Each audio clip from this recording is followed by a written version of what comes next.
Mesdames et messieurs, bonjour. Soyez les bienvenus pour cette nouvelle édition de notre journal de 15 heures. Au sommaire de l'actualité.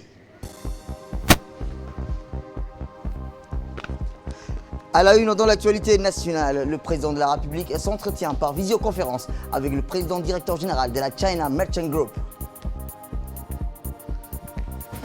Et enfin, dans l'actualité internationale, ONU, Inde, Japon, l'Allemagne et Brésil réclament un siège permanent au Conseil de sécurité. Et ça se passe au siège de l'ONU. C'était les titres. Merci si vous nous rejoignez. Je vous le dis dans le titre, le président de la République, son Excellence Ismaël Omar Guelleh, s'est entretenu aujourd'hui en milieu de matinée par visioconférence avec M. Huang Junlong, le président directeur général de la China Merchant Group, société chinoise de renommée mondiale et spécialisée dans la conception et la réalisation des projets relevant d'infrastructures, de finances et d'immobilier. L'audience de travail du président Guelleh avec M. Huang Junlong a trait à la réalisation d'un double accord entre le gouvernement djiboutien et la China Merchant Group. Le premier de cet accord porte sur un partenariat autour de la transformation de l'ancien port de Djibouti en un complexe immobilier et un quartier d'affaires. Le président de la République, son Excellence Ismaël Omar Guelleh, procédera d'ailleurs le 8 octobre prochain au coup d'envoi des travaux de construction de ce complexe immobilier sur le site de l'ancien port de Djibouti. Quant au second projet, d'une valeur d'environ de 2,5 milliards de dollars, il porte sur la création d'une série d'usines et d'industries lourdes sur le site de Damerjouk. Le président de l'autorité des ports et des zones franches de Djibouti, M. Aboubakar Omar Hadi, a pris part à l'audience de travail par visioconférence du président de la République avec le président du directeur général de la China Merchant Group. Eh bien, dans une déclaration qu'il a faite à la télévision nationale à l'issue de cette réunion, le président des autorités des ports, M. Aboubakar Omar Hadi, a indiqué que les entretiens menés par le président de la République et le président directeur général de la Merchant Group se sont concentrés sur les projets de développement à mettre en œuvre dans les prochains jours. Il a expliqué que ces projets sont un projet d'agrandissement du port de Doralé et de conversion du vieux port en ville dont la première pierre sera posée, rappelons-le, le 8 octobre prochain, sous le haut patronage du président de la République, M. Ismaël Omar Guelleh. Tout à fait autre chose cette fois-ci. Dans une interview exclusive faite à la télévision nationale, son Excellence, le président de la République, M. Ismaël Omar Guelleh, a abordé divers aspects de sa politique et a passé en revue au début de ces intéressants dialogues que notre collègue Mohamed Taher et la collègue Awa Korpaja avaient fait aux efforts inlassables du gouvernement pour faire face aux répercussions de la nouvelle pandémie du coronavirus. Le chef de l'État qui a grandement affecté, a-t-il rappelé, qui a grandement affecté tous les pays du monde. Et il a commenté en question sur les mesures que le gouvernement a prises sur l'épidémie et revient dans le pays. Le président de la République a déclaré que nous étions toujours parfaitement préparés à faire face à tous les dangers potentiels et nous exhortons les gens à pomper. Il y a des conséquences économiques importantes du Covid-19. Voici les propos du chef de l'État, commentés par Mohamed Abdelrahman.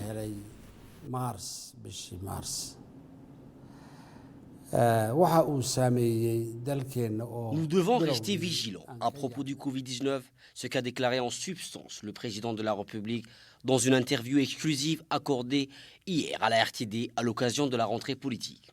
Le président de la République, M. Ismaël Omar Guelleh, dans un tour d'horizon des questions nationales avec la RTD, a été interrogé sur de nombreuses questions et a répondu à propos du Covid-19 que malgré les victoires remportées sur cette pandémie dans notre pays, l'heure était à la vigilance parce que le risque n'était pas totalement écarté. Dès que cette pandémie qui a touché le monde entier s'est déclarée dans notre pays, nous avons engagé un plan d'action qui a consisté à effectuer un dépistage massif de l'ordre de 7%, soit environ 74 000 personnes au total. Dans notre pays, cette maladie a touché 54 000 personnes environ. Toutes ont été guéries, sauf 61 personnes décédées à cause des conséquences de cette maladie.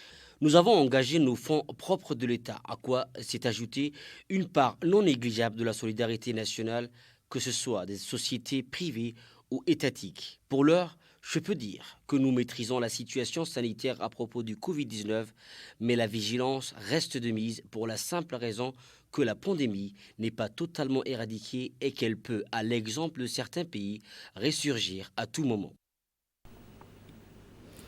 D'autre part, le président de la République a évoqué les efforts du gouvernement pour améliorer la qualité de l'enseignement, après avoir élargi les champs des écoles et préparé des équipements éducatifs pour les élèves sur tous les territoires nationaux. Voici les propos du chef de l'État, commentés par Mohamed Abdelrahman.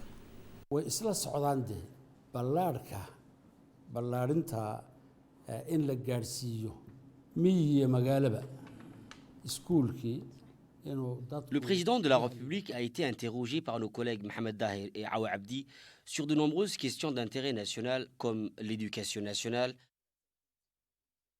après la mise en œuvre de la politique nationale de la scolarisation de masse.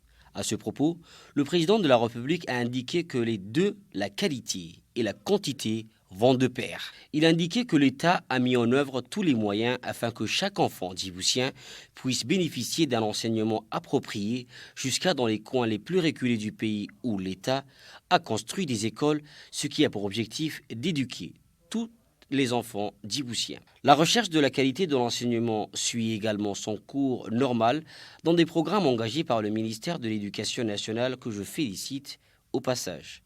À ce sujet, il faut noter l'ouverture d'une école d'excellence qui illustre parfaitement cette recherche de la qualité. Dans cette quête de recherche de la qualité, tout d'abord, il a fallu diminuer le nombre d'élèves par classe et rétablir le système des cours matin et après-midi à la place des 2 flux le matin et un autre l'après-midi. Sur une question sur les nouveaux objectifs du système de santé, le président de la République a répondu: pour ce qui est de la santé, nous avons mis en place le système de l'assurance maladie universelle qui doit prendre en charge l'ensemble des besoins de santé de la population, ceux qui ont le moyen comme ceux qui ne l'ont pas, et c'est un système qui garantit la santé pour tous. Pour être à la hauteur de ce nouveau objectif de l'assurance maladie, nous avons adopté le système des polycliniques, qui est un système qui a très bien réussi dans d'autres pays comme Cuba. Nous avons ainsi bâti, rien que dans la capitale, 5 polycliniques bien équipées où l'on retrouve toutes les spécialités et qui garantissent de ce fait les besoins de santé de la population. Et enfin, dans un autre volet, le président de la République, son Excellence Ismaël Merguele, a été interrogé sur l'absence de la scène politique d'une opposition crédible. Voici la réponse du chef de l'État.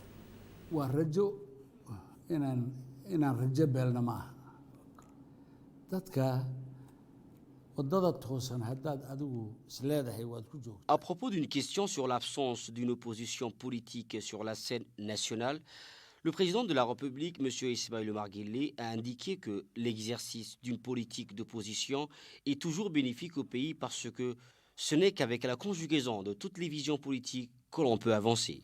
Encore faut-il qu'il s'agisse d'une opposition constructive, débattant avec le gouvernement sur sa politique en place. Mais s'il s'agit de renier systématiquement l'exercice du pouvoir par un autre que soi-même, ce n'est pas une opposition dont le seul rôle se limite uniquement à proférer injures et calomnies en tout genre. L'exercice démocratique de la politique est régi par des lois qui garantissent cet exercice, mais il faut les respecter, même si l'on est d'une vision différente. À propos des marches actuelles organisées par les partisans du président de la République réclamant l'annonce de sa candidature aux prochaines élections présidentielles, le chef de l'État a répondu que cela ne constituait pas sa préoccupation majeure à l'heure actuelle, ou a-t-il dit qu'il avait d'autres défis à relever. Autre actualité dans ces 15 heures, le Premier ministre, M. Abdelkader Kal Mohamed, a reçu hier le directeur régional de l'Organisation internationale pour les migrations pour l'Afrique de l'Est, M. Mohamed Abdelkader. L'audience s'est tenue en présence du chef du cabinet, M. Ali Silaï. Mme Barbara Manzi, la coordinatrice résidente du système des Nations Unies à Djibouti, ainsi que la chef de mission de l'OIM à Djibouti, Mme Stéphanie Davio. Les échanges ont porté sur le renforcement de la collaboration entre la République de Djibouti et les services de l'OIM pour améliorer la gestion des flux migratoires. Le directeur régional de l'OIM a reconnu les multiples défis coulant des questions migratoires auxquels la République de Djibouti est confrontée. Il a tenu à remercier le gouvernement djiboutien pour ses efforts constants pour protéger les migrants. Il a indiqué la disponibilité de l'OIM pour augmenter son engagement aux côtés du gouvernement djiboutien. Eh bien, une délégation conduite par le ministre de l'Intérieur, Moumine Ahmed Cheikh, s'est rendue à Aroussa, où est créé un centre de quarantaine destiné pour les migrants éthiopiens refoulés du Yémen en cette période de crise du Covid-19. Le ministre était accompagné dans ce déplacement par son collègue de la santé, M. Mohamed Warsama Diriye, et du directeur régional de l'Organisation internationale des migrations, M. Mohamed Abdikhair, qui ont en visite de travail à Djibouti. Cette cérémonie a vu la participation du préfet de la région d'Ali Sébié, M. Moussa Adel Miguené, du secrétaire exécutif de l'ONARS, Hussein Hassan Darar, du directeur de la Croissant-Rouge de Djibouti, Abdi Ibrahim, de la représentante de l'OIM, ainsi que le staff technique de l'ONARS. Après une réunion entre le ministre et les responsables, le directeur régional et la délégation ont effectué une tournée dans les sites pour constater de visu les fonctionnements de ces centres qui est géré par l'ONARS. Le directeur régional de l'OIM a bien suivi les explications de l'agent de l'ONARS opérant dans ce site, qui lui ont d'emblée expliqué le fonctionnement de ces centres dans son ensemble et a noté les doléances de l'ONARS, demandant de soutien pour mieux servir les migrants qui sont hébergés dans ce centre. Jusqu'à ce jour, l'ONARS, malgré son faible moyen, et gère seul tous les besoins de ce centre. Autre actualité dans ce 15 heures, c'est aussi la République de Djibouti a octroyé un don au profit des familles gravement touchées par le débordement du fleuve Awash dans les zones d'habitation en Éthiopie. C'est dans la journée du lundi, avant l'arrivée du corps du feu Sultan Anfare Ali Mireh à Samara, que le ministre du Commerce, chef de la délégation djiboutienne, Hassan Ahmed, a remis le don humanitaire au président de la région Afar, Haj Awal Arba, en présence de la présidente du Parlement régional d'Afar, Amina Cheikh, et de hauts responsables de la région. Acheminé à bord de 6 gros camions, le don d'une quantité de plus de 200 tonnes est composé de produits alimentaires, les ustensiles de cuisine, des vêtements pour les catégories d'âge et des médicaments. L'aide d'urgence octroyée par la République de Djibouti sur instruction du président de la République, son Excellence Ismaël Guelleh, à la région Afar, à l'Éthiopie, fait suite aux pires inondations jamais vues et destinée à soulager les milliers de familles gravement touchées par le débordement du fleuve Awash sur les zones d'habitables. Il va soulager la souffrance de ces familles qui ont tous perdu des provisions et des tailles emportées par les eaux du fleuve Awash. Plus de 80 000 personnes vivant le long du fleuve ont été touchées grâce aux efforts des autorités régionales et fédérales. On ne déplore aucune perte humaine. Des milliers de personnes restent toujours vulnérables et ont besoin d'assistance pour se loger, pour se nourrir et se vêtir. L'aide d'urgence remise par la République de Djibouti aux autorités Afar éthiopiennes sera distribuée aux milliers de familles touchées. Une aide qui reflète la solidarité djiboutienne envers la population de la région Afar, qui ont des liens de sang avec la population de Djibouti et partagent les mêmes valeurs culturelles et religieuses de deux côtés de la frontière. Une forte délégation composée du conseiller et envoyé spécial du Premier ministre djiboutien, M. Hassan Mohamed Kamil, de plusieurs parlementaires, dont Ali Ahmed Hassan, M. Omar Aden Saïd, des autorités administratives de la région de Tadjoura, de Diki, des hauts cadres des djiboutiens ont participé à la cérémonie de remise à l'aide destinée aux sinistrés et la montée des eaux du fleuve Awash, qui a touché des milliers de familles dans la région Afar et de l'Éthiopie. Eh bien, le ministre du Commerce, Hassan Ahmed, après avoir transmis les salutations et les messages de soutien du président de la République, a souligné que le don humanitaire va combler une partie des besoins des familles sinistrées par la montée des eaux du fleuve Awash. C'est un devoir et une fierté pour la République de Djibouti de venir en aide à la population Afar de l'Éthiopie, a-t-il déclaré. De son côté, le président de la région Afar d'Éthiopie, M. Awal Arba, a remercié la République de Djibouti et le président de la République en premier lieu pour l'octroi de cette aide de solidarité. Une aide, a-t-il rappelé, qui montre la solidarité palpable et souhaite de pérenniser de telles actions nobles entre les peuples qui ont les liens de sang avec des valeurs communes. Le président Arba a affirmé que la République de Djibouti nous a toujours soutenus et aidés dans la période et après pour la consolidation et le développement de la région Afar d'Éthiopie.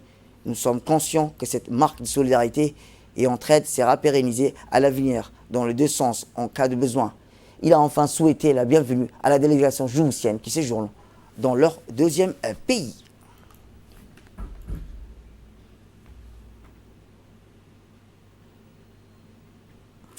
C'est l'appel à la prière, nous revenons tout juste après.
أشهد أن لا إله إلا الله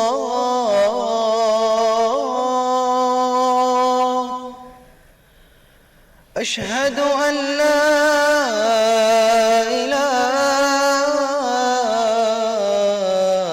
إله إلا الله أشهد أن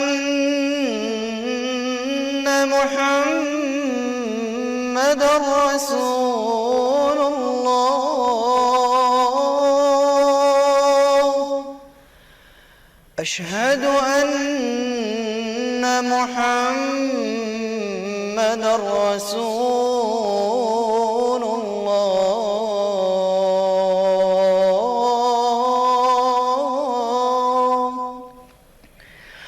حي على الصلاة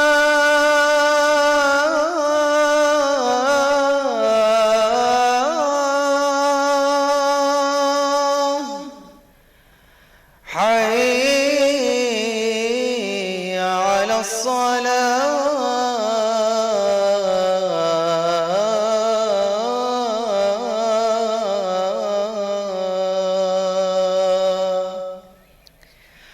حي على الفلاح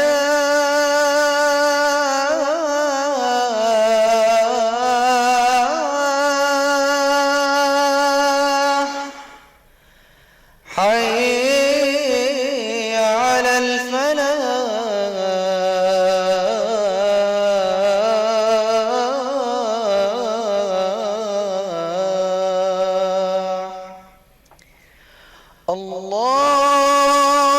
الله أكبر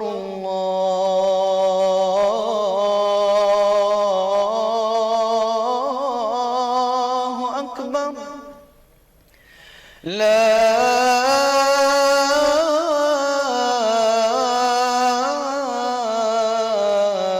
إله إلا الله اللهم رب هذه الدعوة التامة والصلاة القائمة آت سيدنا محمدا الوسيلة والفضيلة وابعثه اللهم مقاما محمودا الذي وعدته إنك لا تخلف الميعاد.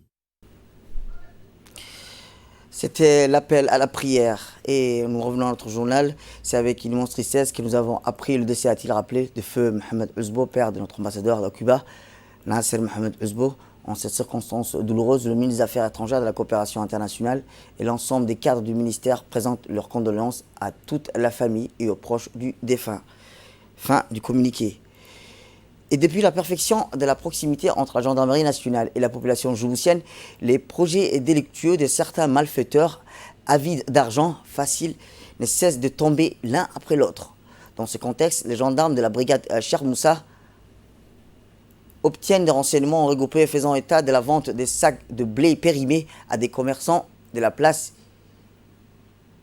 À leur insu, en effet, des personnes mal intentionnées ont vendu une quantité importante de blé périmé destiné à la décharge publique avant de transférer leur contenu dans des sacs portant des dates futures en vue de faciliter leur vente à des commerçants de la place Lanty. Ces informations, les enquêteurs de la brigade Cheikh Moussa ont localisé un hangar servant de base d'opération pour ces malfaiteurs. C'est dans ce contexte que cet hangar qu'ils transféraient les blés périmés dans ces sacs portant des dates à jour.